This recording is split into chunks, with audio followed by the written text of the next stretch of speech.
Hello, you are listening to the Natural Healing Show for UK Health Radio. I'm your host, Catherine Carrigan, medical intuitive healer and Amazon #1 best-selling author. You can find out more about me and my work at catherinecarrigan.com and unlimitedenergynow.com. While you're there, definitely sign up for my newsletter so you can learn even more about how you can heal yourself naturally. Now, our guest today is Hillis Pugh. Hillis Pugh is a soul mentor and energy facilitator and the author of 2 books, Awaken with Gratitude and Silver Sphere. You can find out more about Hillis Pugh and his wonderful work at his website, hillispugh.com. Welcome, Hillis Pugh. Hello, Catherine. Thank you for having me on today. So Hillis Pugh, we're going to be talking today about Lemurian light energy and our light body. So first of all, let's start out by explaining for our audience what exactly is Lemurian light energy. So to put it simply, Catherine, Lemurian light energy is another form of energy modality that I am connected to and with to be of service to others, to guide them on their path of well-being, whether it is using these energies to clear out old, present life energies, traumas, shame, pain, guilt, any of the lower vibrating energies or frequencies, as well as, in some cases, past life stuff, because it all comes with us. You know, if you believe in reincarnation, I assist in clearing that energy out as well. Okay. Now, you and I are both energy healers among other modalities, right? Yes. And so those of us who do energy healing, we frequently work with light. And as you know, there's different vibrations and different colors. And for our audience who can't see us, what I thought is interesting, I do all my work prayerfully. And this morning I got that I needed to wear the color turquoise, and I get on the Zoom and you're wearing the exact same color. And so one of the things that we know as energy healers, that there's different frequencies of light and different colors that heal different vibrations. And what's interesting to me is we both wore the color turquoise, and turquoise is a frequency that heals grief. And we've been living through a time through the pandemic. The lungs are about grief. Coronavirus affects the lungs. And a lot of people have had a lot of grief. So can you speak about the different frequencies of color and how, in your experience, they help to heal the mind, body, and soul? Well, anyone who knows me knows that blue is my color. Anytime you see me, I'm pretty much in blue. So that's the primary color of me. But when working with energy colors and frequencies, it varies per client that I work with. I work with mostly gold, purple, green, and white. And the reason for these is that they all pretty much do the same thing, but on different levels. And primarily when I work with gold energy, that is to help strengthen the solar plexus, to help strengthen one's confidence, to strengthen one's self-belief in themselves. But also it's a great color to work with, especially if you are familiar with the 432 hertz energy frequency.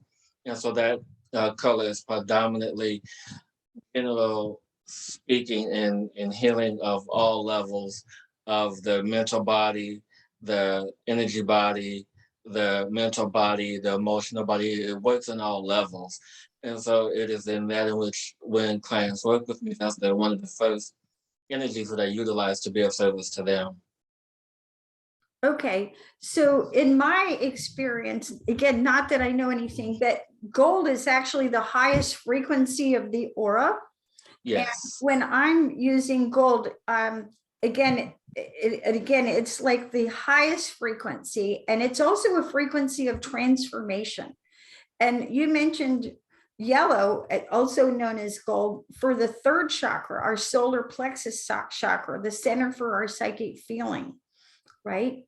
Yes. And white is a frequency that I use when I'm working on protecting the energy field, right?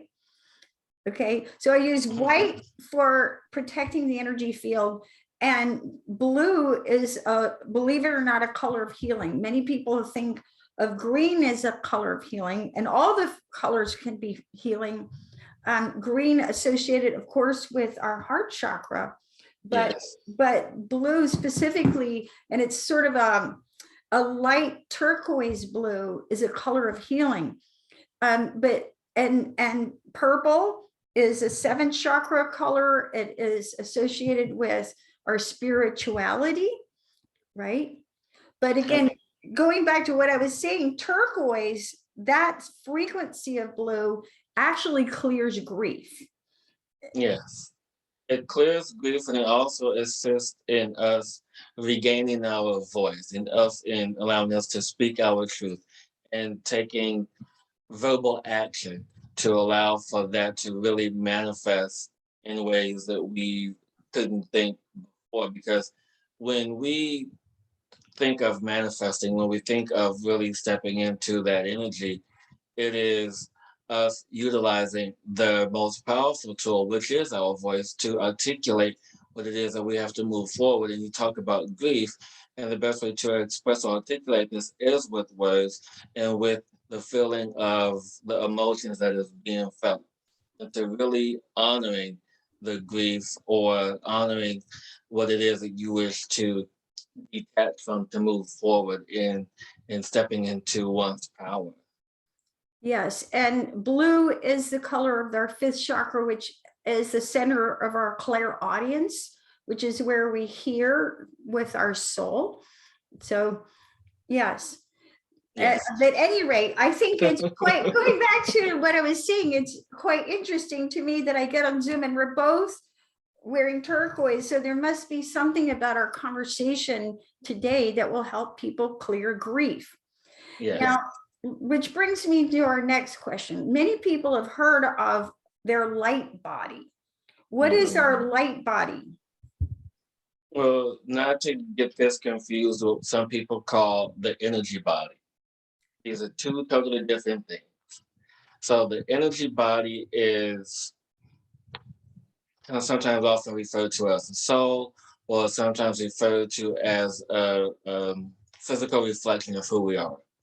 But the light body, as we talk about it today in the terms of people who do the work that we do, it is more so stepping into and activating the higher self, activating the DNA that has gone dormant in the body, now that is being awakened for us to remember who we truly are.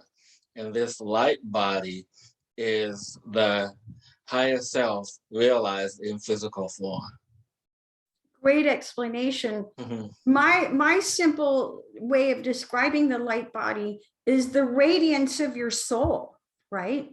Yes. And many of us throughout our lives, because of trauma or grief, we get disconnected with the radiance of our soul.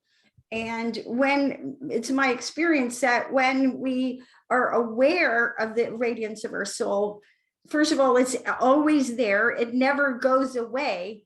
It's kind of like, you know, the back of your head, it's always there. You may not be able to see it, but it's there.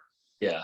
And the energy body, first of all, it's a law of physics that anytime there's a vertical electrical current, and for our audience, our listening audience, I'm holding up a pen.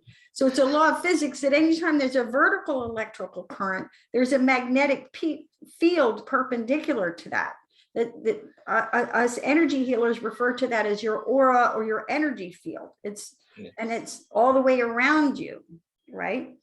And so when we do energy healing, so when Hillis Pugh and I do energy healing, we're working on this energy body, but the light body is this radiance of our soul.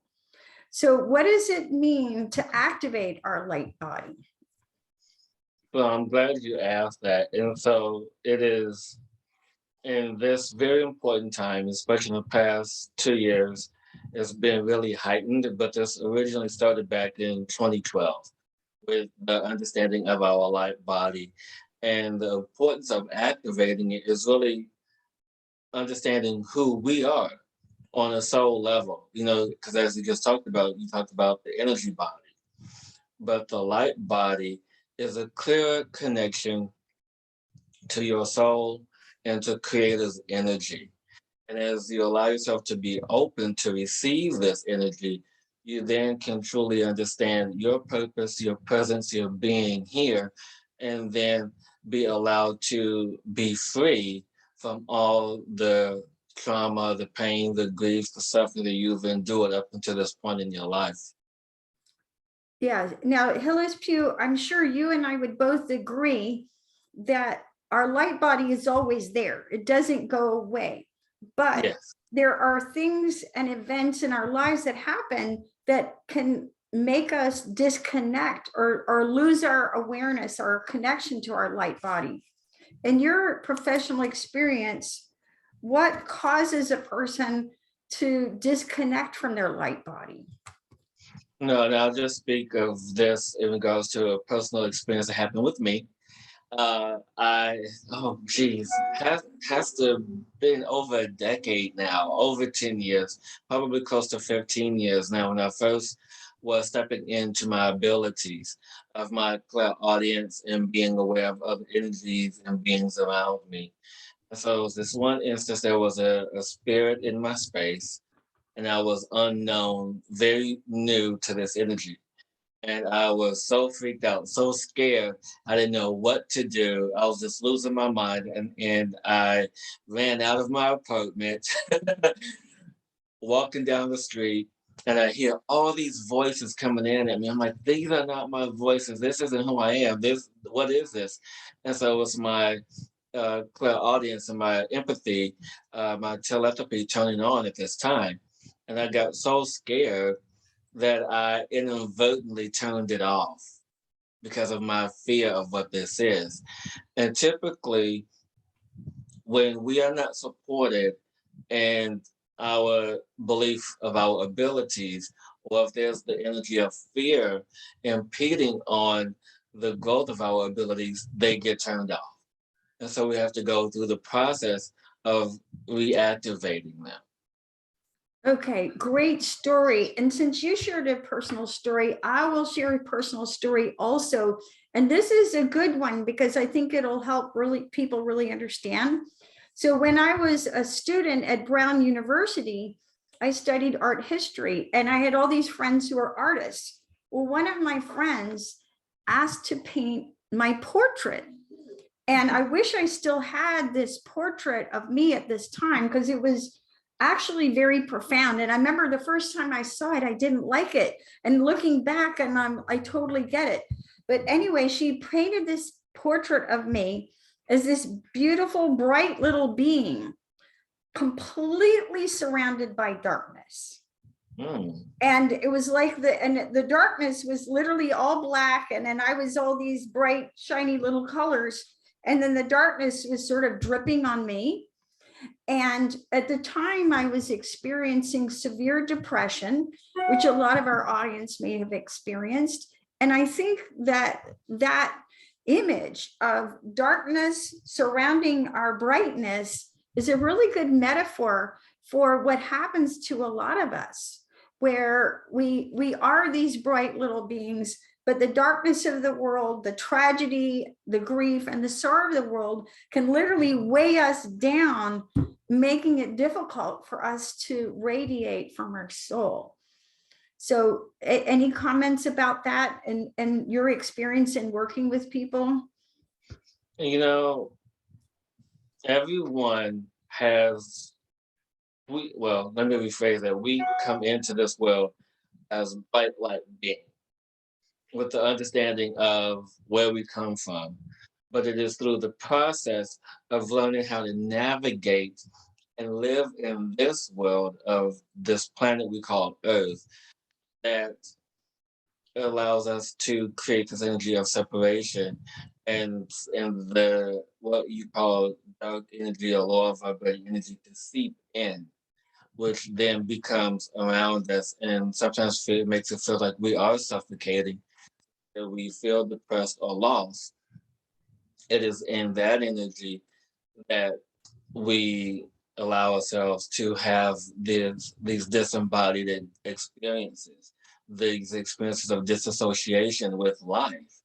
And it is from there we then have to have someone to guide us back in our path, to help clear our field, to know that we are more than the experiences we gathered, and step into uh, being the light, experiencing the light, and showing and shining our light from that point forward.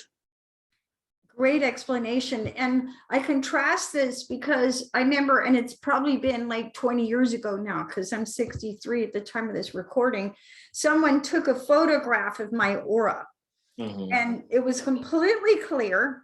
And you could literally see every color of my chakras. And it was quite interesting because if you don't believe in chakras, or you don't believe in the colors of the chakras, and they took my photo, and it was like literally like, the colors of a stoplight in every, in every chakra. So again, I think that there's many events that cause us to disconnect from our light body. So hang in there. We'll be right back after we listen to a message from one of our commercial sponsors, and with more great information from Hillis Pugh.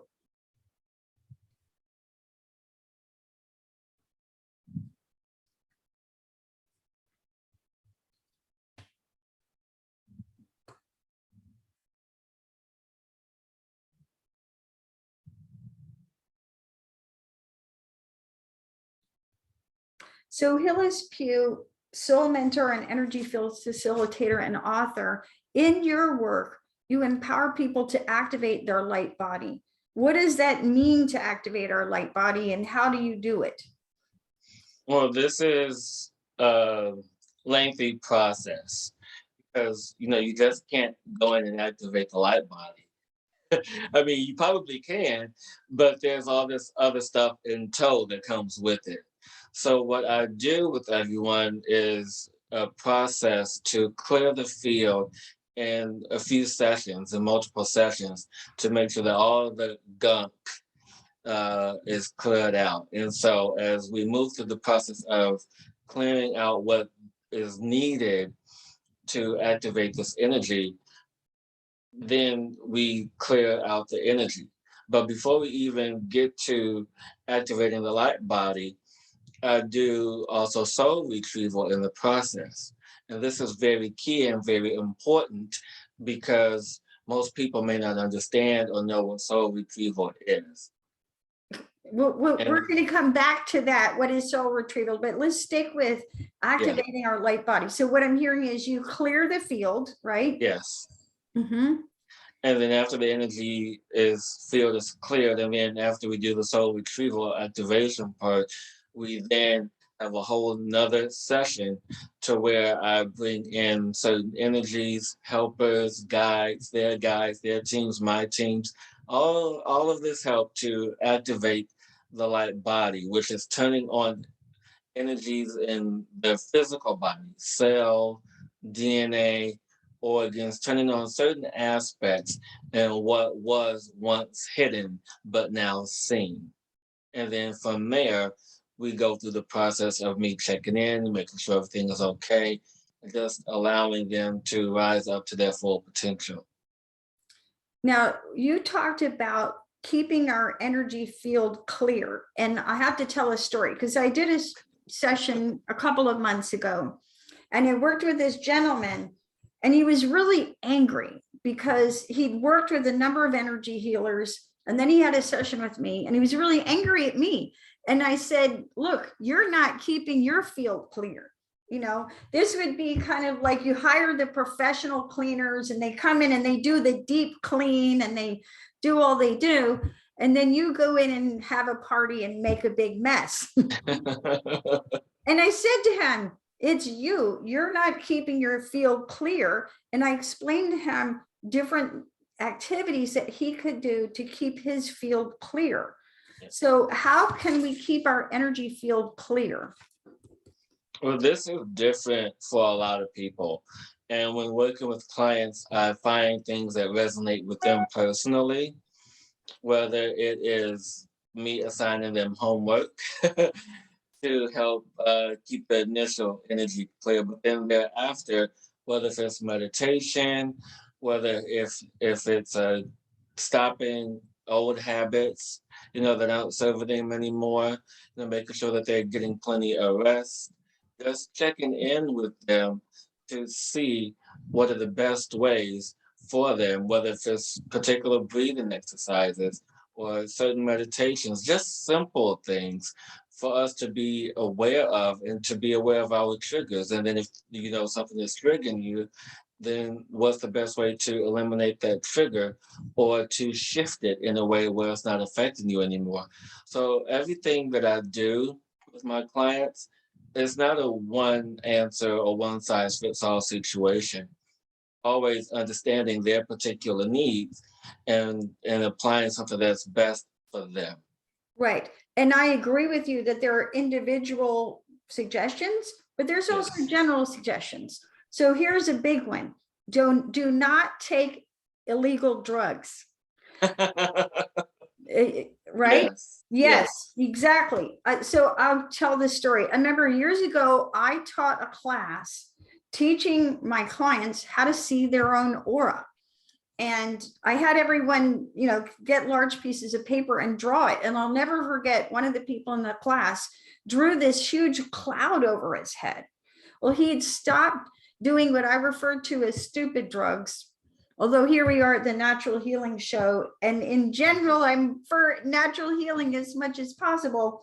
So I'm not sure we could really argue about smart drugs, but illegal drugs, you know what those are: marijuana, cocaine, LSD, all of that stuff. And it was literally in his field, and it was above the crown of his head, and it was blocking his spiritual connection. So if you want to keep your energy field clear, a really good idea is don't do illegal drugs. Right? Other things that help keep your field clear: Epsom salt baths. When you take a bath in a regular bathtub with 1 cup Epsom salts, 1 cup baking soda, that helps to clear your field. Certain flower essences, fringed violet from the Australian flower essence range, helps to protect your energy. Soul Shield Plus from Healing Orchids helps to protect your energy. There's a technique that I teach called cocooning. And in a nutshell, you clear your energy, and I can teach you how to do that. And then you visualize the white light of protection, and then around that, the blue light of healing, and then the golden light of transformation. And you do that every day, and that helps to clear your field. But just like I use again that house cleaning analogy, I may have cleaned my house last week, but it may need to get cleaned again. And other simple techniques like smudging, burning sage. Sage helps to clear your house, but it also helps to clear our own field. Being in nature. We've all had the experience of going for a hike or walking down the beach, and all of a sudden you feel better. Well, being on the beach especially clears your field, right? So it does, and I can say that these are very, very good general practices. I do the salt baths and smudging myself, and like I say, some people like them, some people don't. A lot of people prefer the salt baths as opposed to smudging. But like I say, these are just general practices to lay the foundation for something bigger, to allow for something more consistent of having that clear energy so you can receive the awareness that people are asking for in this time. And because right now, there's a lot of a lot of stuff happening on the planet right now. Actually, even right now, as we're doing this show, we're in the middle of a serious gateway portal. So that's real interesting energy right now as well. Okay, we're going to come back to that. Here's another suggestion, and it's very simple about how to clear your field. So right before this interview, I had a session with a client, and she'd just gotten blasted by someone else's anger. And we've all had that experience. Yeah, energetic dumping. Yeah. Yeah, energetic dumping, and you're just there, and somebody like blasts you with the intensity of their emotions.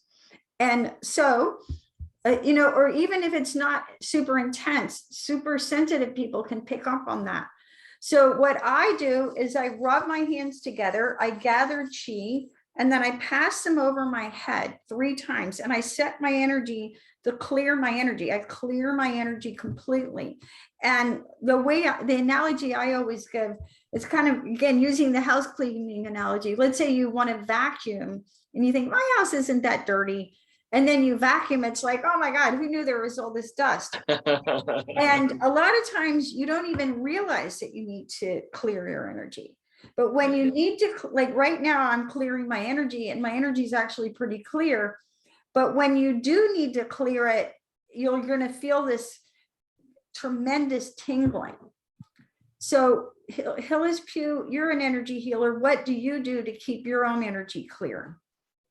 Well, I have my altar that I sit in front of with amazing tools that I utilize on a daily practice.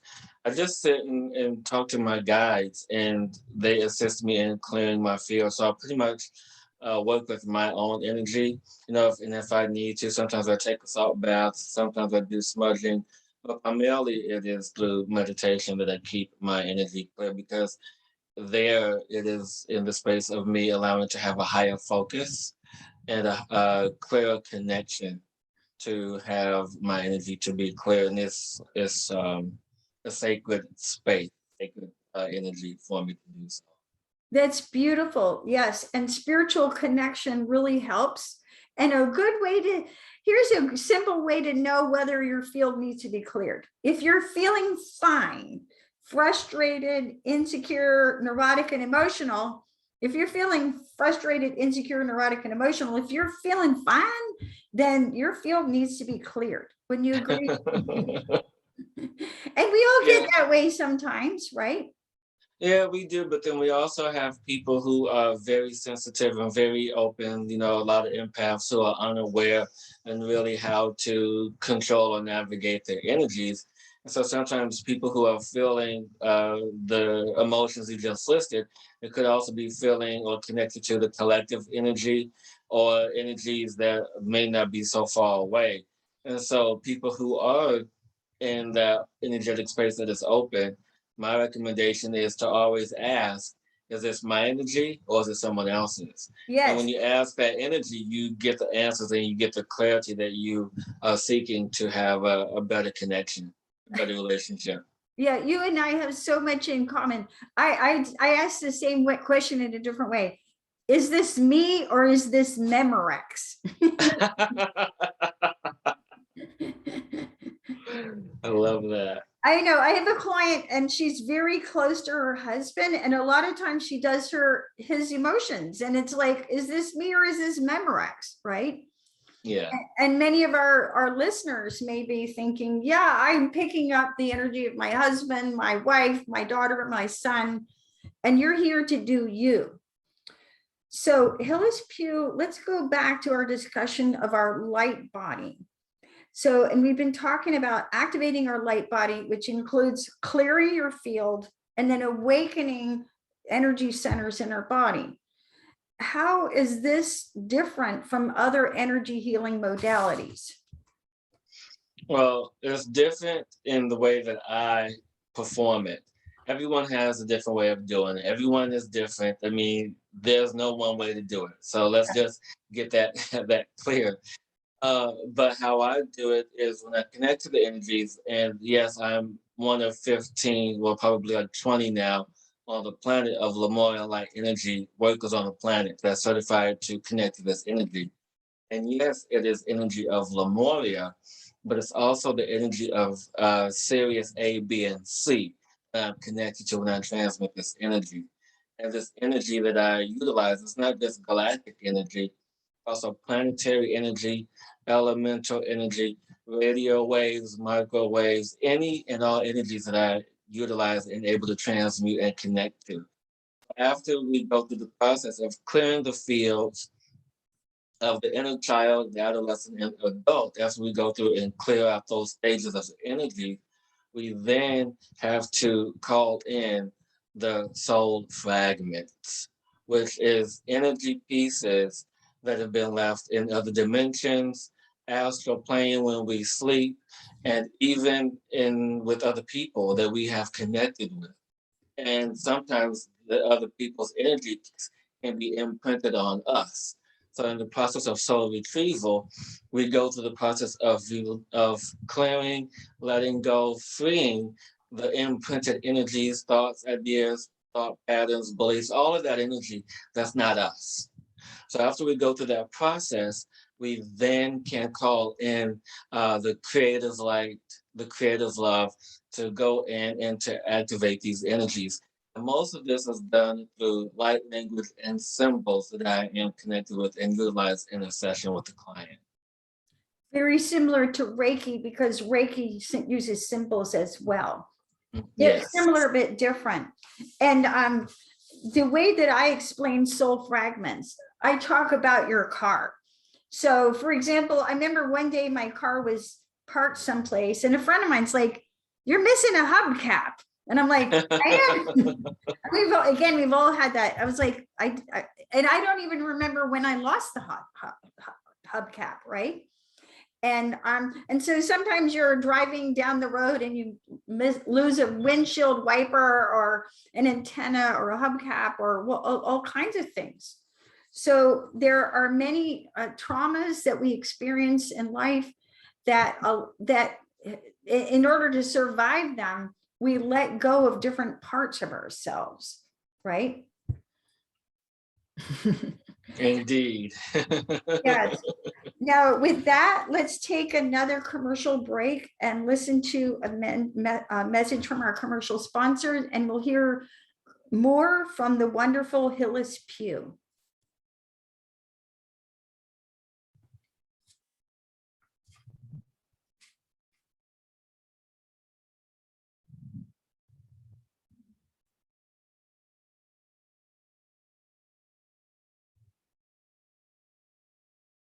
So Hillis Pugh, when you empower people to awaken their light body, does this help with physical ailments?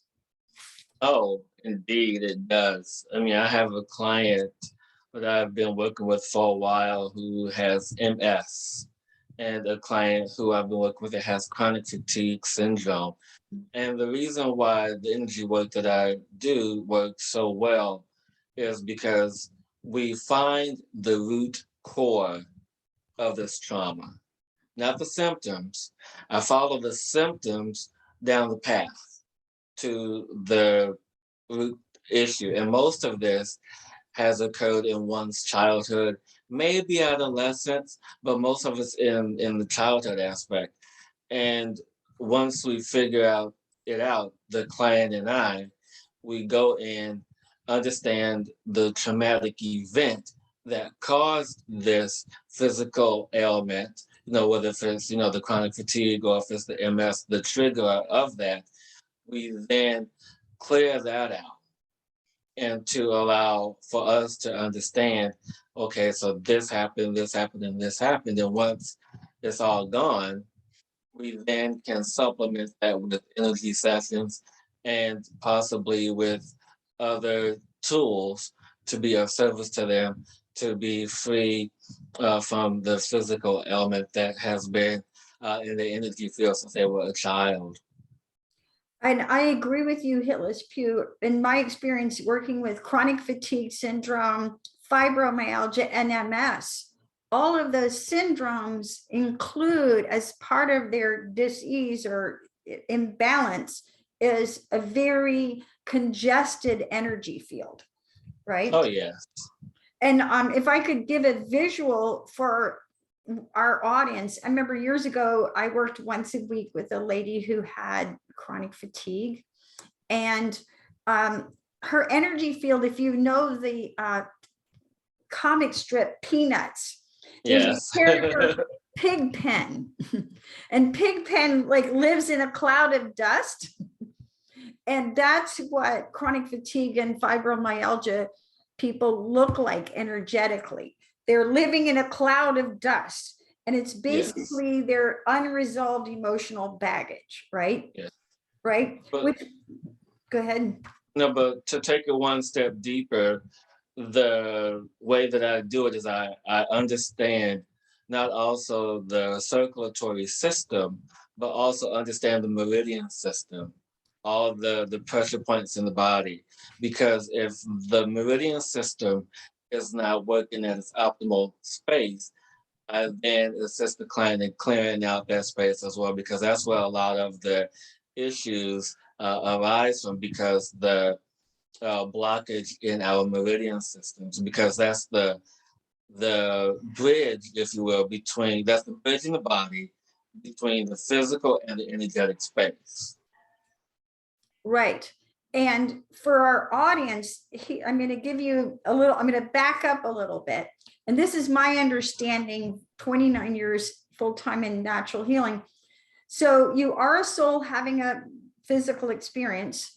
Your soul controls your mind controls your emotions control your energy body. Your energy body includes your chakras, your breath, your energy field, and your acupuncture meridians, which is what Hillis Pugh and I are talking about, is clearing this energy field. And the energy body controls the physical. So when we work on that energetic level in the field, activating our light body, clearing our field, that can have a profound effect on the physical.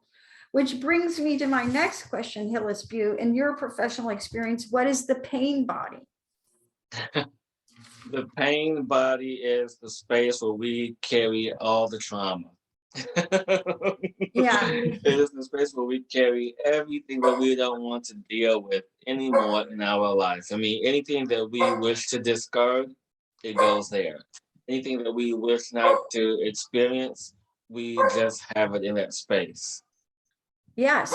And exactly, it's our unresolved emotional, mental, spiritual baggage. And and so we all have this pain body, right? I mean, yes.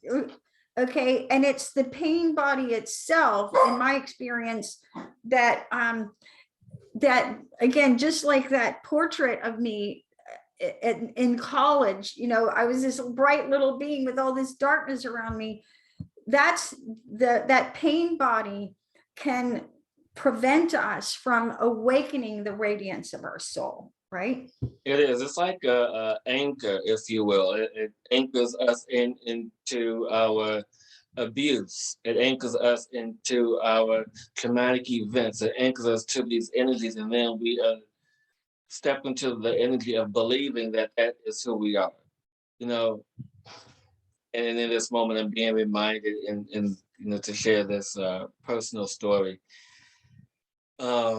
Very personal, because it's been, oh wow, it's been almost 8 years since my mom made her transition.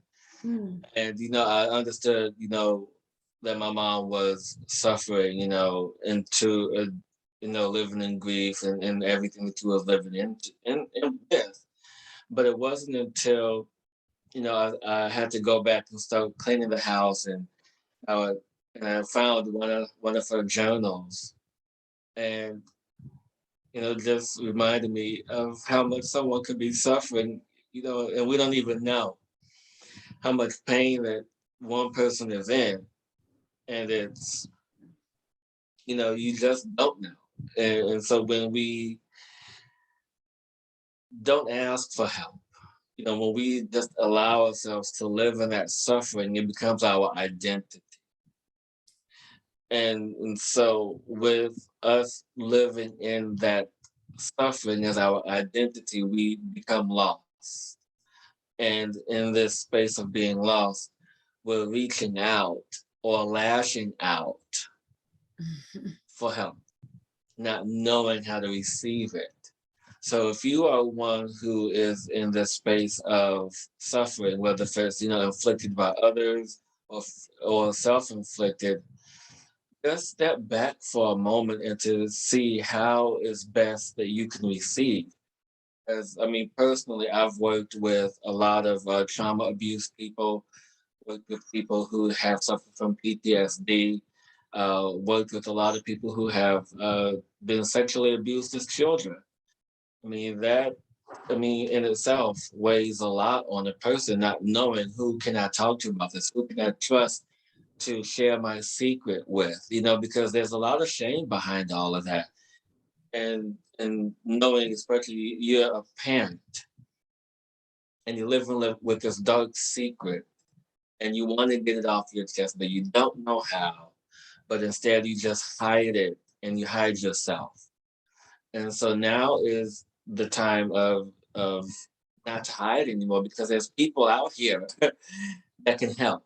And so, I'm here to be of service at the best way that I can, my capacity, for any and all who's watching this. And sorry, I just had to get that out, because what I do is also very personal to me as well.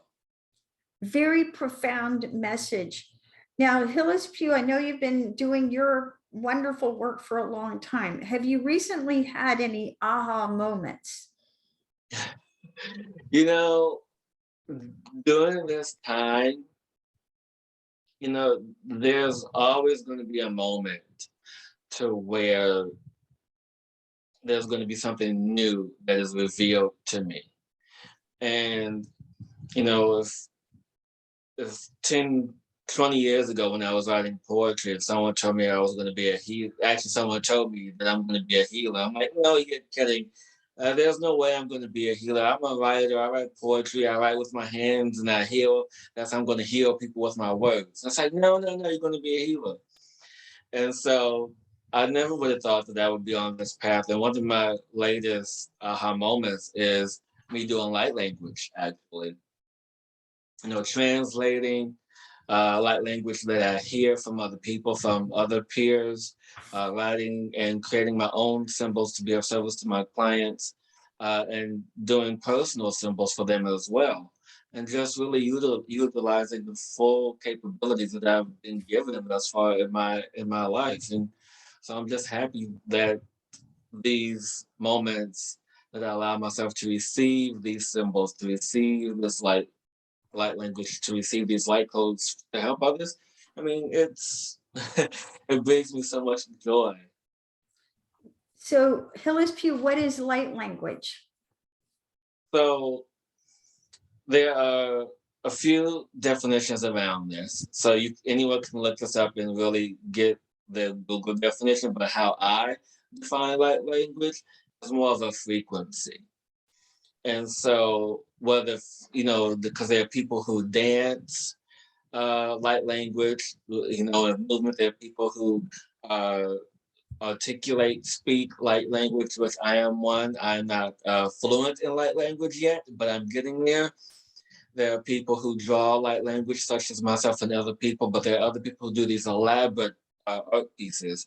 But light language is essentially a language of frequency, a language of love that is communicated from other higher dimensions, God, creator, universal energies and beings, to transmit their message to us.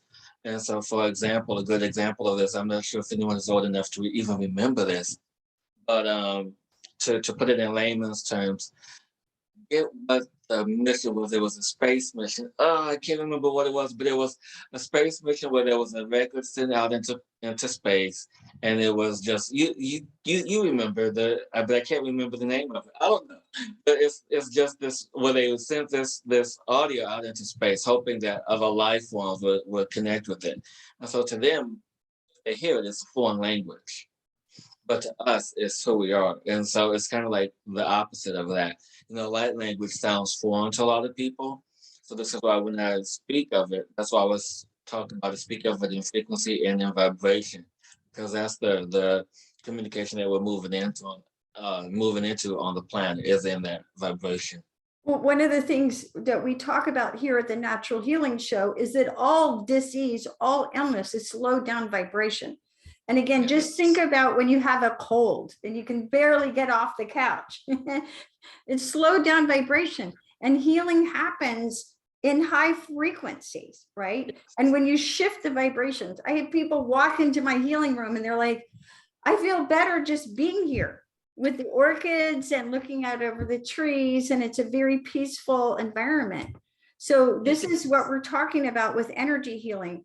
And it's with what you're talking about with light language, it sounds very similar to solfeggio harmonics, which are the frequencies of the Gregorian chants. And earlier you talked about 432 hertz, which is the frequency. It's called the miracle healing frequency. It's a frequency that heals the heart and restores DNA. Yes.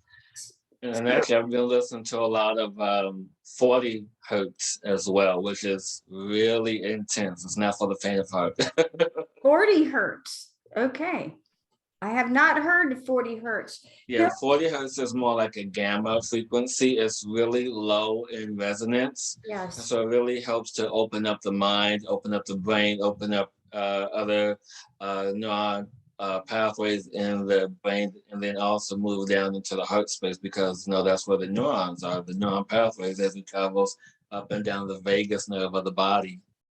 And it's funny that you even mentioned this, because my last interviewee talked about enlightenment, and enlightenment occurs when your body goes into a gamma brainwave state. So okay, Hillis Pugh, Soul Mentor Energy Facilitator.